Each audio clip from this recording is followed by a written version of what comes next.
Guys, ini nih penampakan domba kalau bulunya nggak dicukur bertahun-tahun. Nanti kalian lihat di hasil akhirnya, ya ampun. Jadi domba ini ditemuin di hutan dalam keadaan udah kayak gini. Kayaknya dia tuh kabur dari peternakan. Diperkirakan domba ini udah 5 tahun nggak dicukur. Bahkan bulunya sampai nutupin matanya dan dia jadi susah bergerak. Nah, domba itu seharusnya dicukur seenggaknya 1 tahun sekali. Kalau nggak dicukur, kasihan banget nih pas musim panas. Dia kayak pakai jaket tebel. Terus dia jadi keringetan dan dilalatin. Kasihan banget kan? Setelah dicukur, bulunya ditimbang tuh sampai 35 kilo. Tuh lihat, banyak banget kan? Dan lihat nih, setelah dicukur, dia udah bisa bergerak dengan bebas. Kakek ini lagi sembunyi nih karena di rumahnya ada tikus. Tikusnya tuh selalu ngincer dapur. Tapi si kakek udah masang box ini nih buat jebakan. Si tikus yang lihat box itu penasaran dan kejebak di box. Si kakek seneng nih karena berhasil nangkep tikusnya. Tapi dia bingung mau diapain ya tuh tikus. Dan si kakek ngambil garpu, guys. Tapi tenang, si kakek bukan mau jahat kok. Dia cuma bolongin boxnya aja biar tikusnya bisa napas. Dia malah baik banget nih nyediain minum buat si tikus. Bahkan dia kasih potongan roti buat makanan tikusnya. Tapi malah dilempar keluar sama si tikus. Ternyata dia ngambek, dikasih nggak mau. Tapi pas si kakek ambil dan mau makan, tikusnya baru nyesel. Tapi ternyata si kakek cuma pura-pura. Makanannya dikasih ke tikus itu. Makanannya diambil dan si kakek pengen ngelus tikusnya nih, tapi dia malah kabur. Si kakek jadi sedih. Tapi di malam hari, tikusnya berani ngedeketin kakek itu. Dia ngambil remah makanan yang jatuh di bajunya. Kayaknya sih sengaja ditaruh sama si kakek. Lucu ya, tikusnya jadi peliharaan. Guys, kalau kalian masih bisa makan kue-kuean yang dari coklat, yang rasanya enak, kalian harus bersyukur. Karena di Haiti, mereka makan kue yang bukan dari coklat, tapi dari lumpur. Bahkan kue lumpur ini bukan untuk cemilan ya, tapi untuk makanan pokok sehari-hari. Jadi karena kondisi keuangannya benar-benar susah, masyarakat di situ terpaksa cuma bisa beli bahan dasarnya lumpur. Lumpurnya dibersihin dulu dari batu-batuan, terus kalau udah dicampur gula, atau bisa juga garam atau sayur. Dan kalau udah, dijemur di bawah sinar matahari sampai kering. Sebenarnya ini kotor dan gak bernutrisi, tapi mereka terpaksa makan ini. Katanya sih awalnya bikin sakit, tapi karena udah terbiasa makan, tubuhnya udah biasa aja. Dan kalau kalian penasaran rasanya, ya gak enak. Sedih ya guys.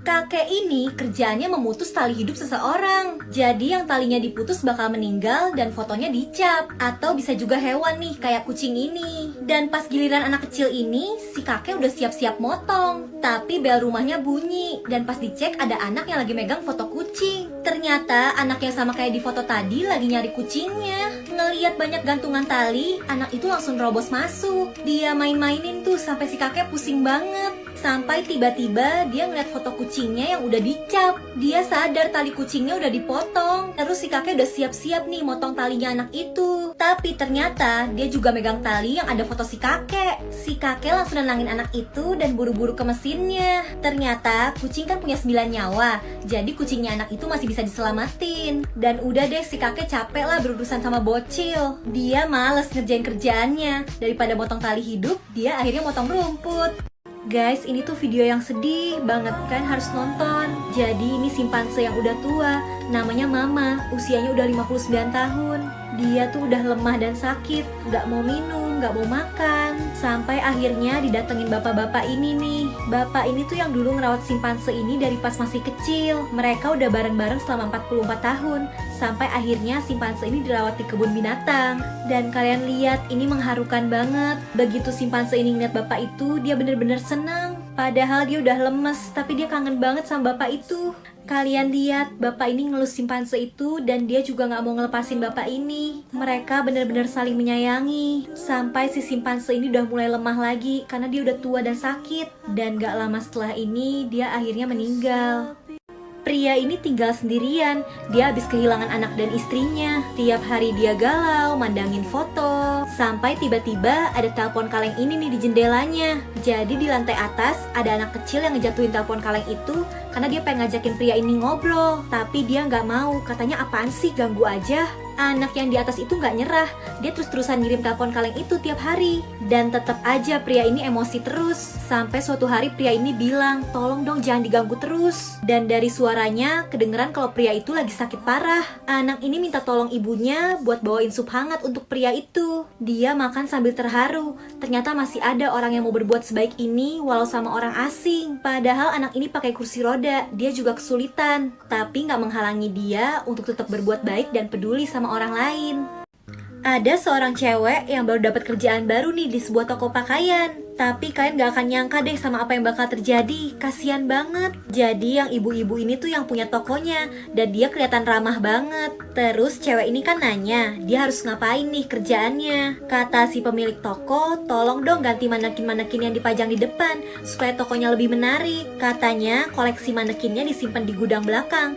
Cewek ini disuruh ngecek sendiri. Ya udah langsung dikerjain nih sama cewek itu. Tapi pas dia buka pintu dan nyalain lampu, dia kaget karena ada sesuatu yang ditutupin kain putih. Ternyata itu cuma manekin, dan manekinnya juga ganteng. Cewek ini lanjut nih nyari manekin yang cocok buat dipajang di depan. Dan pas dia lagi ngeliatin manekin yang ini, tiba-tiba pintu ruangan itu ketutup. Bahkan pintunya juga kekunci, dan ruangannya juga gelap banget kayak gini. Di toko pakaian ini ada seorang pekerja baru nih, tapi dia kejebak di gudang yang berisi manekin. Cewek ini udah manggil-manggil pemilik tokonya, tapi kayaknya nggak kedengeran, pintunya tetap nggak dibukain. Dan pas dia cek, handphonenya juga nggak ada sinyal, jadi dia nggak bisa minta bantuan. Terus dia ngedenger ada suara nih di gudang itu. Terus karena gelap, dia coba senterin pakai HP-nya, tapi nggak ada apa-apa nih, dia masih berani-berani aja. Terus di belakang HP-nya tuh ada kartu-kartu. Dia langsung kepikiran buat buka pintunya pakai kartu itu. Tapi tiba-tiba dia ngerasa kalau manekin di belakangnya bergerak. Dan emang nih ya, bukannya fokus buka pintu, cewek ini malah ngecek manekin di belakangnya. Dan dia kaget banget sampai teriak-teriak. Ternyata di luar ruangan itu si pemilik toko udah nungguin. Jadi itu bagian dari rencananya, dan mungkin aja cewek itu memang sengaja dijadiin tumbal. Pintu gudang itu kebuka dan ngeluarin sepatu yang dipakai cewek itu, tapi dia udah nggak tahu kemana. Dan di situ udah banyak tumpukan barang, kemungkinan itu punya korban-korban sebelumnya. Dan si pemilik toko buka lowongan lagi untuk korban selanjutnya. Anjing putih kecil ini nih pengen banget jadi anjing penuntun untuk orang-orang tunanetra. Tapi lihat nih, dia kecil banget. Bahkan dibanding teman-temannya, dia yang paling kecil. Udah gitu dia ceroboh, gimana mau jadi anjing penuntun? Pokoknya apa-apa jadi susah karena badannya yang kecil. Dan tiap dilatih gagal terus. Lama-lama dia makin semangat nih. Dia selalu nyari cara biar gak kalah sama teman-temannya yang badannya besar. Tapi pas hari ujian, dia malah gagal lagi. Bahkan sampai diusir. Anjing kecil ini sedih banget, dia sampai nangis. Dan tiba-tiba dia ngeliat langsung ada seorang wanita buta yang butuh bantuan. Dengan berani, dia langsung buru-buru nyelamatin wanita itu. Dan dia berhasil. Sekarang dia udah gak perlu insecure lagi nih sama badannya yang kecil. Guys, kan tahu gak sih kenapa ya Yakult tuh kemasannya kecil? Padahal kan rasanya enak banget. Kenapa coba nggak dibuat satu botol gede aja? Jadi satu botol Yakult yang dijual di pasaran ini ukurannya 65 ml. Ada juga nih di luar negeri yang ukurannya 100 ml, tapi tetap aja jarang ditemukan dan ukurannya termasuk kecil. Walaupun kecil, tapi sebenarnya ada 30 juta bakteri hidup di dalam satu botol Yakult loh. Nah, karena kemasannya kecil, biasanya kan kita habis dalam satu kali minum. Tapi kalau isinya banyak, biasanya orang kan minumnya sedikit-sedikit terus ditinggal. Nah, Yakult nggak boleh tinggal-tinggal gitu di udara terbuka. Bakterinya bisa terkontaminasi. Terus botol Yakult dibuat kecil karena ini minuman khusus untuk kesehatan pencernaan, bukan untuk ngilangin aus. Jadi satu botol kecil itu aja udah cukup, nggak perlu banyak-banyak. Seorang ibu pasti lebih mentingin anaknya nih daripada dirinya sendiri. Jadi anaknya ini pengen banget beli sepatu baru, sepatu bola. Tiap ngelewatin tokonya, pasti dia selalu mandangin sepatu ini. Tapi masalahnya ibunya nggak punya uang buat beliin. Dan kalian lihat ya, sepatu ibunya aja sebenarnya udah bolong. Tapi karena ibu ini sayang banget nih sama anaknya, pas ulang tahun, anaknya dihadiahin sepatu yang dia pengen itu. Ibunya selalu mentingin anaknya. Pas makan dia dikasih ikan yang besar, sementara dia makan yang kecil. Dan pas dewasa, anaknya berhasil nih jadi pemain sepak bola. Tapi dia jadi cuek sama ibunya. Di chat nggak bales. Di telepon bilangnya, "Duh, nanti aja deh bu, lagi sibuk." Sampai ibunya ngechat nih, "Hari ini ulang tahun ibu, kamu lupa ya?" Ibunya sendirian di hari ulang tahunnya. Jangan kayak anak ini ya guys.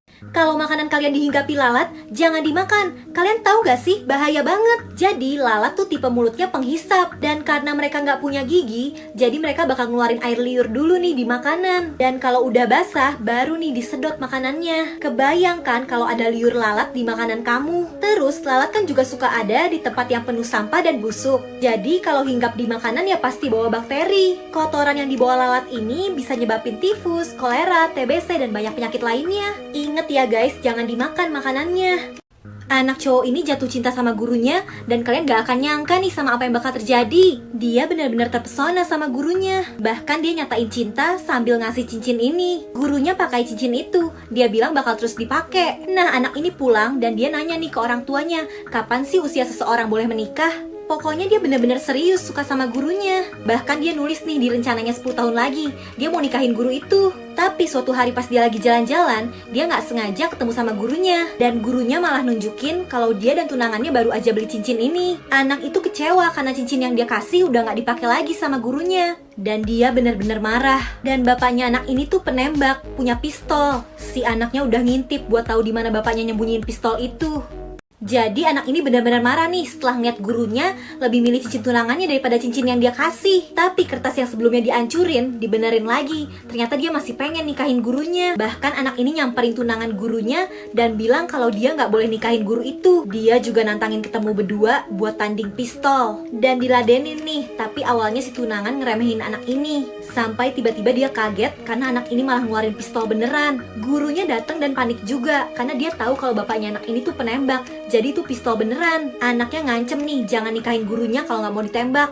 Tunangannya ketakutan dan setuju. Dia bahkan juga ngaku kalau sebenarnya dia nggak cinta-cinta amat sama guru itu. Bahkan dia ngebentak guru itu karena nggak ngakuin apa-apa di situasi kayak gini. Tiba-tiba dor, pistolnya bunyi. Ternyata itu cuma pistol mainan. Tapi gurunya jadi tahu kalau tunangannya ini ternyata brengsek. Ternyata anak ini baik. Dia cuma nggak mau kalau gurunya nikah sama orang yang salah. Cowok ini jatuh cinta nih sama cewek ini, tapi dia baru aja kehilangan pacarnya. Cewek itu selalu sedih. Cowok ini yang selalu ada ngehibur dia. Udah lama tapi cewek ini belum bisa move on. Si cowok akhirnya mutusin buat nyatain cinta dan bilang kalau cewek ini berharga, gak baik nangis terus. Tapi cewek ini belum siap. Dia bilang kalau di umur 30 nanti mereka sama-sama belum nikah dan perasaan si cowok belum berubah, baru deh dia bakal terima. Abis itu cewek ini pindah kota supaya lebih bisa move on. Bertahun-tahun mereka gak ketemu dan jarang kontekan. Di umur 29 si cowok beraniin ngontek cewek ini dan ngingetin janji mereka dulu. Karena setelah bertahun-tahun perasaannya masih sama. Si cewek juga bilang dia masih single. Cowok ini langsung mau ngelamar, tapi kata si cewek dia masih 29 tahun. Tunggulah 2 bulan lagi biar pas sesuai janji. Di hari ulang tahun cowok ini udah nyiapin semuanya. Tapi anehnya si cewek gak dateng-dateng. Dan ternyata di telepon cewek itu kecelakaan. Sempat dirawat di rumah sakit tapi gak ketolong. Hati cowok ini benar-benar hancur dan dia gak bisa lupain cewek itu.